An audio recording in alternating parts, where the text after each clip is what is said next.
দেখুন বন্ধুরা, আমি চিতই পিঠা করার জন্য চালের গুঁড়া দিয়ে ডোটা তৈরি করে নিলাম।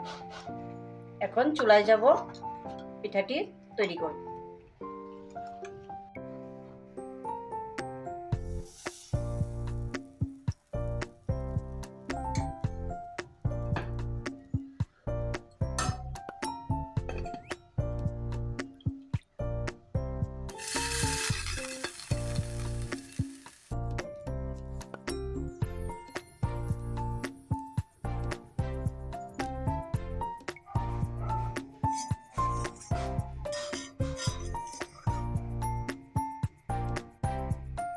নমস্কার বন্ধুরা, মামনি কিচেনে আপনাদেরকে স্বাগত জানাই।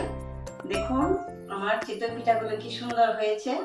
আমার রেসিপিটি যদি ভালো লাগে একটি লাইক, শেয়ার, সাবস্ক্রাইব করবেন। ধন্যবাদ।